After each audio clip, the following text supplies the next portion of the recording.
ক্যানিং পূর্ব বিধানসভা কেন্দ্র থেকে প্রতিদ্বন্দ্বিতা করবে আরাবুল ইসলাম সাহেব। ভাঙড় বিধানসভা কেন্দ্র থেকে প্রতিদ্বন্দ্বিতা করবে মোহাম্মদ নওশাদ সিদ্দিকী।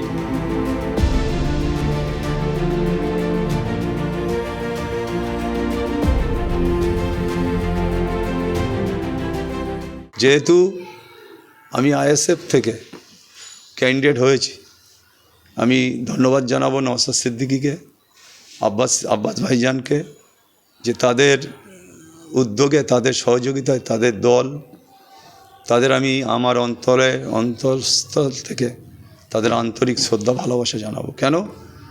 যে তারা আমাকে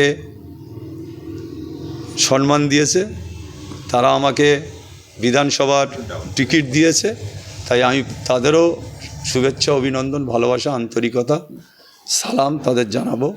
ক্যানিংয়ে এমন একটা পরিস্থিতি, এমন একটা জায়গা আমাকে দায়িত্ব দিয়েছে, আমি নিশ্চয়ই দেখব সেখানকার মানুষরা এখনও ভয়েতে কথা বলতে পারে না। একটা মিডিয়া যদি যায়, কারো জিজ্ঞেস করে, তারা কোনো রকমভাবে কথা বলতে পারে না, ভয়েতে, আতঙ্কে। সেই জায়গাটা আতঙ্ক কাটাতে হবে, তাদের পাশে দাঁড়াতে হবে, তারা সঠিকভাবে যাতে ভোট দিতে পারে সে চেষ্টা করতে হবে। আমি সর্বশক্তি দিয়ে আমি ক্যানিংয়ের মানুষের পাশে দাঁড়িয়ে আমি চেষ্টা করব সেখান থেকে মানুষের আশীর্বাদ নিয়ে ভোটে জেতার। শওকত মোল্লার খাস তালুকের লড়াই কতটা কঠিন হবে? লড়াই কঠিন হবে তাতে আমার কিছু যায় আসে না। আমি লড়াই করে করে ভাঙড়ের মাটিতে 2006-এ যে লড়াই দিয়েছি, সাত্তার মোল্লা আমার চন্দনেশ্বরী আমার সাকসারে মিটিং করতে দেবে না। আমি মাজারের কাছাকাছি গিয়ে আমি মোনাজাত করবো, সেরকম সময় 100-150 লোক এলো, আমারও প্রচুর লোক ছিল, তারপরে পুলিশ গিয়ে সরিয়ে দিল, যেখানে আরাবুলের প্রোগ্রাম আছে করবে। তা আমি এত শক্ত জায়গা থেকে লড়াই করেছি। একটা সময় তাদের হাতে গুলি, বন্দুক সব ছিল। এখনও যে ক্যানিং পূর্বের তার হাতে গুলি, বন্দুক, বোম সব আছে। তবুও চেষ্টা করব শান্তিপূর্ণভাবে ভোট করার। তিনি তো সবসময় চেষ্টা করছে। আপনারা দেখেছেন ভাঙড়ে গত কয়েকদিন আগে চালতাবাড়ি অঞ্চলের যে ঘটনা ঘটেছে, আপনারা দেখেছেন পোলেরহাটে যে ঘটনা ঘটিয়েছে। প্রতিটা জায়গায় তিনি বোম, মেশিন, গুলি দিয়ে আইএসএফ কর্মীদের আটকানোর চেষ্টা করছে। আমি সেটা চেষ্টা করব যাতে না পারে।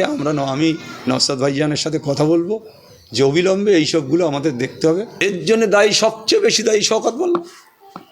তার নির্দেশে প্রচুর টাকা দিয়ে আবার বহিষ্কার করা হয়েছে, প্রচুর টাকা, 2 কোটি টাকা দিয়ে আমাকে বহিষ্কার করা হয়েছে। নওশাদ সিদ্দিকী তো আর বাঘ ভাল্লুক না।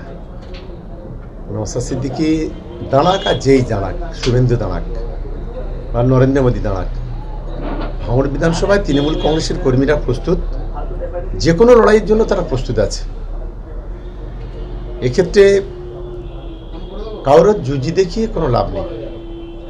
আমরা প্রতিটা ইঞ্চি চোখে চোখ রেখে ভাঙড় বিধানসভায় তৃণমূল কংগ্রেসের কর্মীরা লড়বে, এটা আমার আত্মবিশ্বাস। গত বিধানসভায় আইএসএফের সংগঠন ছিল না, কিন্তু মিথ্যা প্রতিশ্রুতি ছিল। নওশাদ আবেগের মানুষ, ভাঙড়ের মানুষ এটা মিথ্যা বিশ্বাস করেছিল।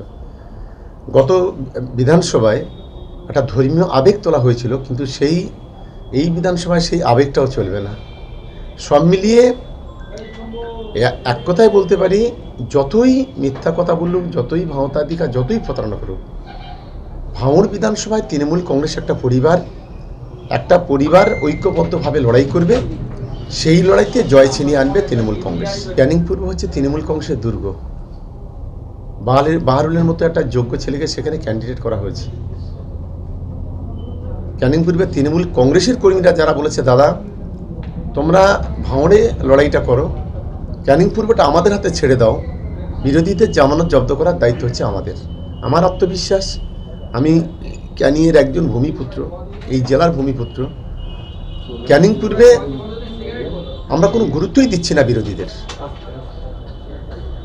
যে দলের সঙ্গে এত বড় তৃণমূল কংগ্রেসের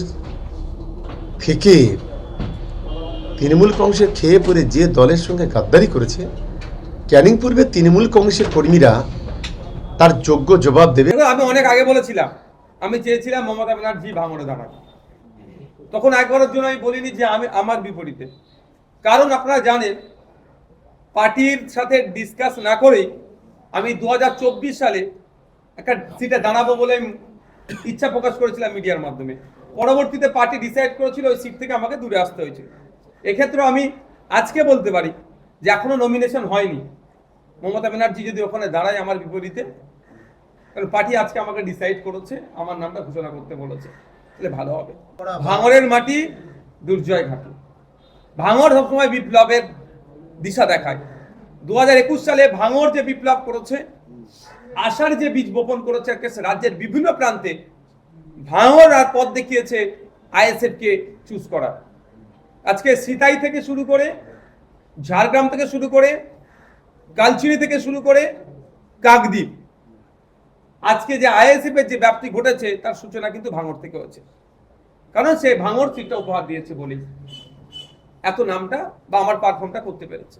সেই অনুযায়ী ভাঙড়ের মাটি শক্ত ঘাঁটি আইএসএফ এর জন্য, এটা ভালো করে জেনে গিয়েছে।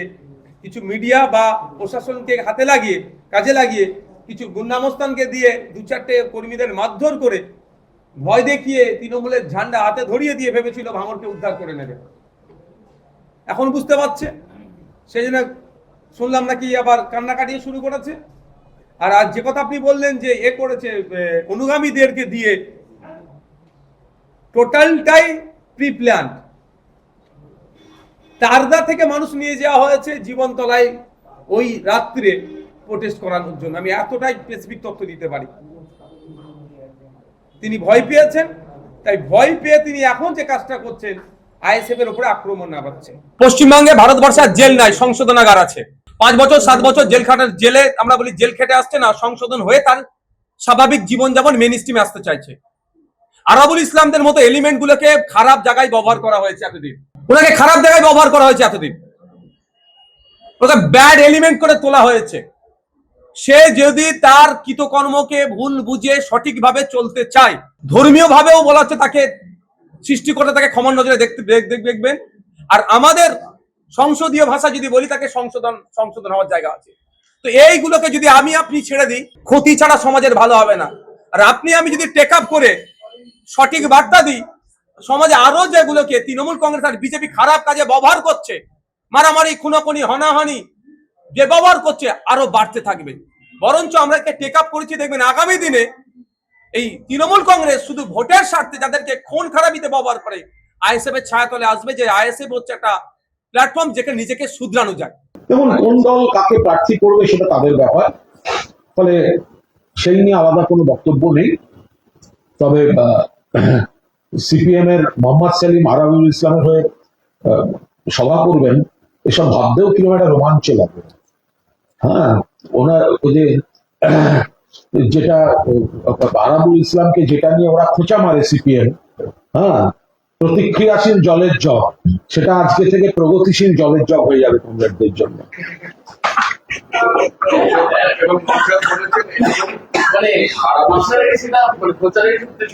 আমাদের ব্যাপারই নেই, আমরা শুধু মানুষের সঙ্গে, আমরা বিরোধীদের সার্কাস দেখছি। আমরা মানুষের সঙ্গে মমতা ব্যানার্জির উন্নয়ন, সম্প্রীতি, সংহতি, ঐক্য, বাংলার স্বার্থের কাজ এবং বাংলা বিরোধী যে চক্রান্ত হচ্ছে, বাংলা ভাষাকে যে অপমান করা হচ্ছে, বাংলা বললে অন্য রাজ্যে মারা হচ্ছে, বাংলা বললে বাংলাদেশে পাঠিয়ে দেওয়া হচ্ছে, বাংলার মনীষীদের অপমান করা হচ্ছে, বাংলার ভোটারদের অস্তিত্ব নিয়ে টানাটানি চলছে, বাংলার মানুষ এই জন্য মমতা বন্দ্যোপাধ্যায়কেই সমর্থন করবেন এবং ভারতীয় জনতা পার্টি আর তার দালাল ভোট কাটুয়া এই সিপিএম, আইএসএফ, কংগ্রেসকে ছুড়ে ফেলে দেবে। এবারে ভাই ভোটের লড়াই এই এখানেই দেখবো।